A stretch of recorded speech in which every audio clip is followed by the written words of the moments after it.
Depression का कारण क्या है, वो कौन से रीजंस हैं जिन रीजंस की वजह से डिप्रेशन होता है। डिप्रेशन में कोई व्यक्ति चला जाता है, एक ऐसे लेवल पर पहुंच जाता है जहां वो अपने आप को भूल चुका होता है या अपनी लाइफ को खत्म करने का, आत्महत्या करने तक की कोशिश कर देता है। तो वो कौन से रीजंस हैं जिन रीजंस की वजह से ऐसे इमोशंस ट्रिगर होते हैं या इस लेवल पर व्यक्ति पहुंच जाता है। आप देख रहे हैं साइको फिलोसफर एंड मैं हूं आपका दोस्त, आपका भाई अरशद खान। तो आज हम बात करने वाले हैं दोस्त डिप्रेशन के कारण के बारे में कि डिप्रेशन के कौन से कारण हैं। यह हमारी डिप्रेशन पर तीसरी वीडियो है एंड ऑलरेडी हमने 2 वीडियोस में डिप्रेशन क्या है, डिप्रेशन के सिम्टम्स क्या है, इस पर बात कर लिया है। तो आज की वीडियो में हम बात करेंगे कि डिप्रेशन के कारण क्या है, वो कौन से रीजंस हैं जिसकी वजह से ये बीमारी लोगों तक पहुंच रही है, लोगों के लाइफ में ये इतना बड़े लेवल पर इंपैक्ट कर रही है। तो वो कौन से कारण है। ओके दोस्त, तो इस पर ऑलरेडी हमने 6 पॉइंट में इसको डिफाइन किया हुआ है कि ये 6 सबसे इंपॉर्टेंट पॉइंट हैं जिनकी वजह से एक व्यक्ति के लाइफ में डिप्रेशन जैसी प्रॉब्लम उनको फेस करनी पड़ती है, उनके सामने आती है। एंड इसके कुछ सब कैटेगरीज भी हो सकते हैं, कुछ और छोटी छोटी चीजें हो सकती है जिसकी वजह से ये चीजें हो सकती है, क्योंकि हर व्यक्ति के हिसाब से वो चीजें अलग होती हैं। लेकिन 6 पॉइंट्स ऐसे हैं जो कि लगभग सभी में ये देखने को मिलता है एंड मेन यही कारण होते हैं। ओके, तो चलो स्टार्ट करते हैं। इसमें जो सबसे पहला कारण आपका है वो होता है आपका जेनेटिक, यानी कि अगर एक व्यक्ति है,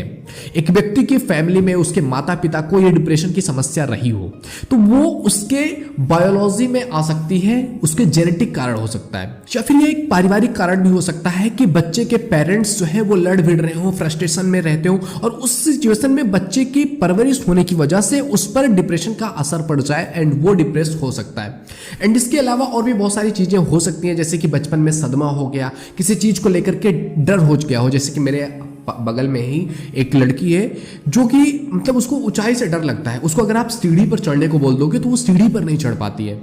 मतलब थोड़ा सा भी इसका उसको हाइट मिल रहा है ना, उसको डर लगता है। कई सारे लोगों ने उसको ट्राई किया, 1000 रुपए देकर के भी तुम सीढ़ी पर बस चढ़ जाओ छत तक, तुमको 1000 रुपए देंगे, लेकिन वो नहीं चढ़ रही है। एंड ये कोई बहुत बड़ा रिस्क नहीं है, लेकिन उसके माइंड में वो चीज बैठ चुका है, बचपन से उसने आज तक छत पे वो नहीं चढ़ी है। तो ये एक रीजन हो सकता है, चाहे आपके बचपन में कोई बड़ी चीज सदमा लग गया हो कोई चीज, तो ये सारी चीजें हो सकती है जो आपके जेनेटिक्स से रिलेटेड आती है। डिप्रेशन का दूसरा रीजन होता है ना, किसी करीबी को खो देना। आपका कोई करीबी है, कोई अपना है, आपने उसको खो दिया, चाहे वो डेथ के फॉर्म में हो सकता है या फिर रिलेशनशिप है वो ब्रेकअप के फॉर्म में हो सकता है, तलाक के फॉर्म में हो सकता है, या भी गर्लफ्रेंड बॉयफ्रेंड वाला ब्रेकअप वाला सीन हो सकता है। बहुत सारे ऐसे सिचुएशंस हो सकते हैं जहां आप किसी से इमोशनली कनेक्टेड थे एंड वो पर्सन आपसे दूर चला जा रहा है, किसी भी वजह से वो चीज हो सकती है। आप किसी पर डिपेंडेंट थे पूरी तरह से, इमोशनली भी आप उससे अटैच थे और उस व्यक्ति की मृत्यु ही हो जा रही है। अब आपको उससे बड़ा गहरा सदमा लगेगा, क्यों? क्योंकि आप उससे अटैच थे बुरी तरह से, बहुत ज्यादा, एंड उसके जाने की वजह से आपको एक सदमा लगा एंड आप डिप्रेशन में चले गए। आपको कुछ चीजें अच्छी नहीं लग रही हैं, सारा दुनिया आपको बुरा बुरा सा लग रहा है, कुछ भी आपको अच्छा नहीं लग रहा है। ऐसा होता है जब किसी के साथ, अभी आप देखोगे जिस युग में आप जी रहे हो, मैक्सिमम लोगों के 99% लोगों के गर्लफ्रेंड बॉयफ्रेंड वाले रिलेशन होते हैं एंड ये रिलेशन में 95% आप देखोगे कि ब्रेकअप होते ही होते हैं। एंड वहां पर अगर किसी ने उसको बहुत ज्यादा सीरियसली ले रखा है, यानी कि सीरियस रिलेशन में एक पर्सन है एंड सामने वाला उसको क्विट कर जा रहा है, सामने वाला उसको छोड़ दे रहा है, ब्रेकअप कर ले रहा है एंड वो उस वजह से, छूटने की वजह से वो डिप्रेस चला गया है, वो डिप्रेशन में चला गया। कई कई सालों तक, कई कई महीनों तक लोग डिप्रेशन में रहते हैं, उससे उभारना बहुत मुश्किल हो जाता है। कई सारे लोग आत्महत्या तक कर लेते हैं कि मुझे अब तो मेरी लाइफ का कोई मतलब ही नहीं है। ये डिप्रेशन का सबसे हाईएस्ट लेवल होता है ना कि मेरी लाइफ का अब कोई मतलब नहीं है, क्योंकि हमने अपनी लाइफ को किसी और की लाइफ से या किसी और के साथ से डिफाइन कर लिया है। मेरे दोस्त, एक बात याद रखना, आप अपने लिए एनफ हो, आपकी लाइफ के लिए आप एनफ हो, आपको किसी की जरूरत नहीं है। कोई आ रहा है आपकी लाइफ को, वो कॉम्प्लीमेंट कर सकता है, आप उस पर डिपेंडेंट नहीं हो सकते हैं। एंड जिस वक्त आप किसी व्यक्ति पर डिपेंडेंट हो जाते हैं ना,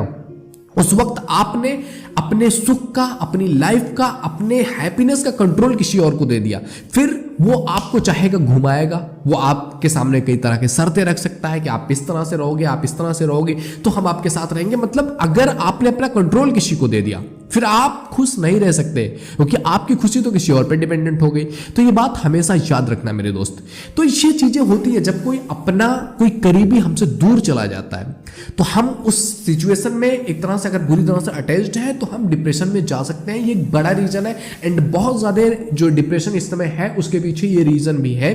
कि हम किसी अपने को खो दे रहे हैं, या कोई रिलेशनशिप ब्रेक हो रहा है, एंड उसकी वजह से हमने कुछ चीजें गलत अपने दिमाग में भर रखी थी। क्योंकि क्या होता है ना, बहुत सारे रिलेशन एक तरफा रिलेशन है, हमको बहुत ज्यादा प्यार है, बहुत ज्यादा प्यार है, और सामने वाला हमें जस्ट यूज कर रहा है, या उसको टाइम पास करने के लिए कोई नहीं मिल रहा है और हमारे साथ जुड़ा हुआ है, एंड वो ब्रेक कर रहा है, एंड हम पूरी तरह से लगे हुए थे। हमने कुछ भी चीजें सीखी ही नहीं, कुछ भी चीजें देखी ही नहीं, हम पूरी तरह से भिड़ गए थे उसके पीछे, एंड वो क्विट कर रहा है तो हमें बड़ा दुख होता है, हम डिप्रेशन में भी जा सकते हैं। तो ये सेकंड रीजन होता है डिप्रेशन में जाने का। एंड तीसरी रीजन होती है आपकी आर्थिक समस्या। आपके घर में कोई आर्थिक समस्या आ गई है, एंड आप ही सबसे बड़े हो, या आपके ऊपर ही सारी जिम्मेदारियां, या काम का प्रेशर हो गया आपका, आपने लोन ले रखा है, एंड सामने वाला लोन मांग रहा है आपसे, आपने कर्ज ले रखा है, सामने वाला आपके ऊपर कर्ज के लिए दबाव डाल रहा है, मतलब कि वो उसने कर्ज दे रखा है, अब वो आपसे मांग रहा है, एंड आपके पास नहीं है। कोरोना टाइम में बहुत सारे लोगों ने ऐसे लोन ले रखे थे जिनका अभी वो लोन चुका नहीं सकते, जो वो लोन वो वापस नहीं कर सकते। अभी उनकी फैमिली में खाने भर का नहीं हो रहा है कि अच्छे तरीके से अपने फैमिली की रिस्पॉन्सिबिलिटीज या उनके खाने पीने रहने खाने की व्यवस्था की जा सके, एंड सामने वाले से हमने लोन ले रखा है, अब वो हमसे मांग रहा है। तो ये भी एक बड़ा रीजन होता है डिप्रेशन में जाने का। एंड मैंने कई सारे अपनों को देखा है, कई सारे रिलेशन में भी देखा है कि लोन ले रखा है, 1-1 करोड़ के लोन हो चुके हैं, एंड अभी ऐसी सिचुएशन है कि वो अपने बच्चों को अच्छे तरीके से खाने पीने का, या उनके रहने का, या उनको एक लाइफ देने जो होती है ना बेसिक नीड, वो भी पूरी नहीं हो पा रही है, एंड 1 करोड़ रुपए कर्ज है, एंड अभी लाइफ ऐसी है कि खाने पीने का नहीं हो रहा है। तो ये अपने आप में एक बहुत बड़ा प्रेशर है, एक बहुत बड़ा प्रेशर होता है, जिसकी वजह से व्यक्ति डिप्रेशन में चला जाता है कि अब मैं करूंगा क्या, क्योंकि अब तो कुछ हो नहीं रहा है, कहीं से पैसे आने की व्यवस्था नहीं है कि कहीं से आ जाएगा, या कहीं पर बहुत ज्यादा हमारी प्रॉपर्टी है, या उसको बेच करके दे देंगे, कुछ भी है ही नहीं, एंड हमारे ऊपर इतना बड़ा प्रेशर है, एंड हमें पता है वो चीज हमें देना है, एंड कहीं से हमारे पास आ ही नहीं रहा है। तो ये एक बहुत बड़ा रीजन होता है डिप्रेशन का, क्योंकि आपके ऊपर सारी जिम्मेदारी आ जा रही है, अब आप कैसे दोगे, क्योंकि आपको कुछ नजर ही नहीं आ रहा होता है। एंड इस सिचुएशन में आपकी लाइफ में आता है, यार अब क्या करूंगा मैं, इससे अच्छा तो मैं मर ही जाऊं। लेकिन आपको पता होना चाहिए कि आपकी लाइफ के एंड होने से आपने जो चीजें ले रखी है, या कुछ भी आप अपनी प्रॉब्लम में अगर आ रहे हैं, तो आप अपनी लाइफ को अगर खत्म कर दे रहे हैं तो प्रॉब्लम तो खत्म नहीं हो जाएगी, आप खत्म हो जाओगे, लेकिन आपके जो अपने हैं उनके तो और भी प्रॉब्लम हो जाएगी दोस्त। एंड कई बार ये प्रेशर लेते लेते इतना ज्यादा हो जाता है, हार्ट अटैक आ जाता है। 90% लोगों का जो हार्ट अटैक आता है ना, उसके पीछे एक बहुत बड़ी वजह होती है, हेल्थ वाइज वजह जो होती है ना, कि किसी की हेल्थ खराब थी इस वजह से अटैक आ गया, वो बहुत कम रीजन 10% लोगों को होता है। 90% लोगों को डिप्रेशन की वजह से ही हार्ट अटैक आता है। लोग डिप्रेस हो जाते हैं कि हाँ अब तो मेरी लाइफ का मतलब क्या करूंगा मैं, क्योंकि कोई ऑप्शन नहीं दिख रहा होता है। एंड यहां पर एक बहुत बड़ी चीज काम आती है दोस्त, फैथ, भरोसा। आप किसी पर भरोसा कर रहे हो, अपने आप पर भरोसा कर रहे हो, आप किसी भी धर्म से रिलेट कर रहे हो, आप किसी ईश्वर पर भरोसा कर रहे हो, आप अल्लाह पर भरोसा कर रहे हो, किसी ऐसी शक्ति पर भरोसा कर रहे हो कि हाँ आज मेरी लाइफ में कुछ चीजें खराब है, लेकिन कल मैं इसको ठीक कर सकता हूं, या मेरी लाइफ अच्छी हो सकती है। तो ये आपको उस सिचुएशन से भी निकाल सकती है जहां आप अपनी लाइफ को खत्म करने की सोच रहे थे, या जहां जिस सिचुएशन पर आप सोच रहे थे कि मेरी लाइफ तो खत्म है, खराब है, वहां से भी आप अपने आप को निकाल सकते हो। तो ये तीसरा रीजन है दोस्त कि आर्थिक समस्या के कारण भी डिप्रेशन आता है। फोर्थ है आपका एक्सपेक्टेशन पर खरा ना उतरना। एंड ये बहुत बड़ा रीजन है। अभी इस समय जिन बच्चों को आप देख रहे हो, जिनके माँ बाप ने उनके ऊपर इतने सारे एक्सपेक्टेशन लाद दिए हैं कि तुझे बेटा ये करना है, तुझे बेटा MBA करना है, तुझे बेटा डॉक्टर बनना है, तुझे इंजीनियर बनना है, तुझे तो UPSC क्लियर करना है, तुझे तो ये एग्जाम क्लियर करना है। तो हमारी तुझसे ये उम्मीदें हैं। एंड एक ऐसे उम्मीद में हम अपने बच्चों के ऊपर एक ऐसा प्रेशर क्रिएट कर देते हैं कि 10th के मार्क में भी थोड़ा सा कम आ गया। एक बच्चे का 90% मार्क्स आया था, फिर भी उसने सुसाइड कर लिया बिकॉज ऑफ दैट कि उसने प्रॉमिस किया हुआ था अपने पेरेंट्स को कि मुझे 95% मिलेंगे, 95% से मेरा एबव रहेगा और मुझे ये कॉलेज मिलेगा, आगे मेरी लाइफ ऐसी होगी, इससे कॉलेज में जाऊंगा, यहाँ से मैं जो है बीटेक करूंगा, इंजीनियरिंग करूंगा, ऐसी जॉब लगेगी। मतलब उसने अपनी पूरी लाइफ सॉर्ट आउट कर लिया था कि 95+ आएगा तो ये कॉलेज मिलेगा, इस तरह से होगा। एंड 90% उसके आ गए, इस वजह से उसने सुसाइड कर लिया कि मेरी लाइफ तो खत्म ही हो गई दोस्त। ऐसे एक नहीं, हर घंटे इंडिया में सुसाइड हो रहा है कि हर घंटे एक बच्चा जो है एक स्टूडेंट सुसाइड कर रहा है। क्यों कर रहा है? इसके पीछे रीजन क्या है? कि हमने जो एक्सपेक्टेशन लाद रखे हैं अपने बच्चों के ऊपर कि हाँ तुमसे हमें ये एक्सपेक्टेशन है, तुम ये करके दिखाओगे, एंड बच्चे उसको इतना ज्यादा सीरियसली ले रहे हैं कि उनकी लाइफ से भी ज्यादा वो चीज सीरियस हो जाती है। एंड जब किसी के साथ ऐसा हो जाता है फिर पेरेंट्स भी बोल रहे होते हैं यार कि हम मतलब तुझसे ऐसी उम्मीद नहीं थी।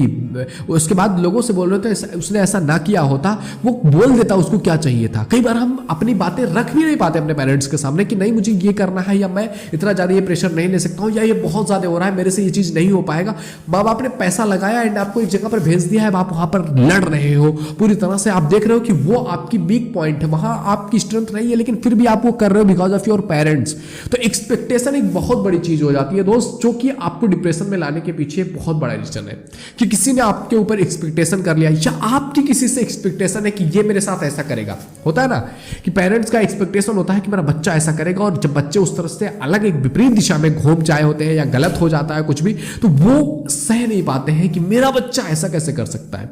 तो एक्सपेक्टेशन एक बहुत बड़ी वजह है डिप्रेशन।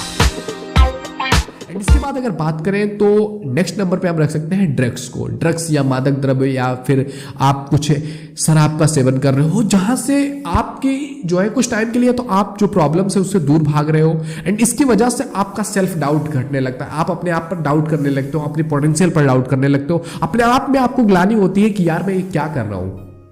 मेरे सामने मेरी फैमिली, मेरे बच्चे हैं, मेरा घर है, मेरा एक लाइफ मेरे अच्छी कर सकता हूं, लेकिन मैं इनकी वजह से एक लत लग चुकी है मुझे और मैं इसे छोड़ नहीं पा रहा हूं। मेरी लाइफ खराब होती जा रही है, लेकिन मुझे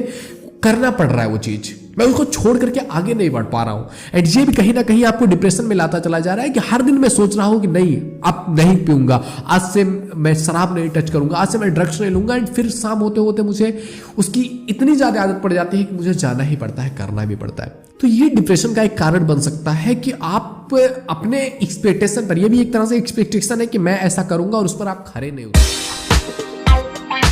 नेक्स्ट हम ले सकते हैं मेडिकल कंडीशंस। अगर किसी की है, किसी को ऐसी बीमारी हो गई है जिसका कोई इलाज नहीं है, या कोई बहुत लंबे समय तक बीमारी में चला जा रहा है, वो लाइफ से बोर हो जाता है, मतलब लाइफ से वो लाइफ उसको अच्छी नहीं लग रही होती, उसको लगता है यार खत्म, मेरी लाइफ का कोई मतलब नहीं, मैं कब मेरे साथ कुछ हो जाए, या कुछ भी हो सकता है मेरे साथ, मैं मरने वाला हूं, या कुछ भी, मतलब इस तरह से एक मेडिकल कंडीशंस अगर आ चुकी हैं तो वहां पर भी व्यक्ति डिप्रेशन में चला जाता है। कई सारे लोग अगर छोटी सी कोई प्रॉब्लम हो जाती है तो उसको लेकर के भी इतना सोचते हैं कि वो सोच कर उस चीज को और बढ़ा लेते हैं। कई बार ऐसा हमारे साथ होता है कि कोई छोटी सी चीज हमको ट्रिगर करती है, कुछ भी थोड़ा सा होता है और हम उसके बारे में सोचने लगते हैं कि इससे ये होगा, कहीं ये ना हो जाए, कहीं क्या ना हो जाए, कहीं मेरे साथ ऐसा ना हो रहा हो। ऐसा होता है दोस्त, मैंने अपनी फैमिली में ही देखा हुआ है कि मतलब थोड़ा सा भी अगर होता है कि थोड़ा सा दर्द हुआ अगर सीने में, हल्का सा लेफ्ट साइड में दर्द हो गया,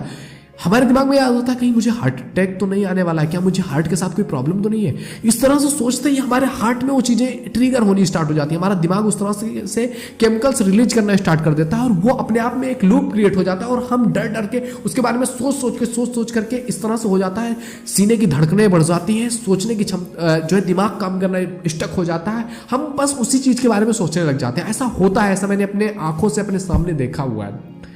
क्योंकि किसी चीज को लेकर के डाउट हो गया, कहीं मेरे साथ ऐसा तो नहीं हो रहा है, कहीं मेरे सर में तो कुछ ऐसा नहीं हो रहा है, दर्द क्यों हो रहा है, कहीं मुझे कुछ हो तो नहीं रहा है। एंड जब उसके बाद जब आप उसको वेरीफाई करवा लेते हो, या फिर मतलब अगर हार्ट में आपको प्रॉब्लम लग रहा है, आपका वो तब तक ठीक नहीं हो सकता जब तक आपने उसके बारे में सोचना स्टार्ट कर रखा है। आपने चेकअप करवा लिया, हाँ ठीक है, सर का चेकअप करवा लिया, हाँ ठीक है, फिर आप रिलैक्स हो जाते हो। ऐसा मैंने देखा है, रिलैक्स हो जाते हैं, उनको ठीक हो जाता है पूरी तरह से, पूरी तबीयत ठीक हो जाती है, सब कुछ ठीक हो जाता है कि हाँ इट्स ओके। और अगर यही स्टेज कई दिनों तक बनी रह जाती है, कई महीनों तक बनी रह जाती है, तो आप डिप्रेशन में चले जाते हो, और ये एक बड़ा रीजन हो जाता है आपकी लाइफ को डिस्ट्रैक्टेड बनाने के लिए, आपकी लाइफ को खराब करने के लिए, आपकी लाइफ को डिस्टर्ब करने के लिए। एंड इसके अलावा भी बहुत सारे रीजन हो सकते हैं जिस वजह से व्यक्ति डिप्रेशन में चला जाता है। आत्मसम्मान की कमी आ जाए आपके अंदर, आपको सेल्फ डाउट आने लगे, आपने कोई दवाएं आप खा रहे हो जिसकी वजह से ऐसी चीजें हो रही हो, डिप्रेशन में आप जा सकते हो। आप कोई तनावपूर्ण घटना हो जा रही है आपके साथ, आपकी लाइफ है, आपकी फैमिली है, उसमें कुछ थोड़ी सी प्रॉब्लम हो जा रही है, आपकी पत्नी के साथ नहीं बन पा रहा है, एंड बहुत सारे रीजन, पेरेंट्स का बच्चों के साथ हो गया, मतलब एक रिलेशन में हो गया, अलग अलग तरीके से कोई आपकी बातें नहीं सुन रहा है, आप किसी से एक्सपेक्टेशन लगा करके बैठे हो कि ऐसा होगा, बहुत सारी ऐसी छोटी छोटी रीजंस हो सकती हैं जिसकी वजह से भी व्यक्ति डिप्रेशन में जा सकता है। तो आई होप इस वीडियो के माध्यम से आपने बहुत कुछ सीखा होगा, बहुत कुछ समझा होगा और बहुत कुछ आपको थोड़ी सी अवेयरनेस मिली होगी इसके बारे में। अगर आपको वीडियो पसंद आ रहा है तो वीडियो को लाइक करके शेयर करो ताकि और भी लोगों तक ये चीजें पहुंचे, और इसके बारे में बात होना चाहिए दोस्त। इसके बारे में ज्यादा बातें होंगी, ज्यादा लोगों तक ये चीज मैसेज जाएगा तो ज्यादातर लोगों की लाइफ में ये चीज हम वैल्यू ऐड कर सकते हैं और इसको कैसे ठीक किया जा सकता है। अगर आपकी लाइफ में अभी थोड़ा सा स्टार्टिंग पॉइंट है, आप किस तरह से उसमें काउंसलिंग ले सकते हो, किस तरह से आपको थेरेपी मदद कर सकती है, किस तरह से आपका किसी से बात करना भी मदद कर सकता है, इन सभी टॉपिक्स के बारे में धीरे धीरे हमें टच करना है। It is the third video and आपको पता ही है कि हम ये पूरा सीरीज कंटिन्यू करने वाले हैं एंड बहुत सारी चीजें इसमें ऐड ऑन करने वाले हैं दोस्त। तो आई होप ये वीडियो तुम्हें पसंद आएगा। आप इंस्टाग्राम या फेसबुक पर देख रहे हैं तो पेज को फॉलो कर लीजिए, एंड अगर आप यूट्यूब पर देख रहे हैं तो सब्सक्राइब करके बेल आइकन जरूर हिट कर ले ताकि आपको आने वाली वीडियोज का नोटिफिकेशन मिलता रहे। ओके, मिलते हैं आपसे अगले वीडियो में, तब तक के लिए जय हिंद, जय Bharat, thank you, bye bye.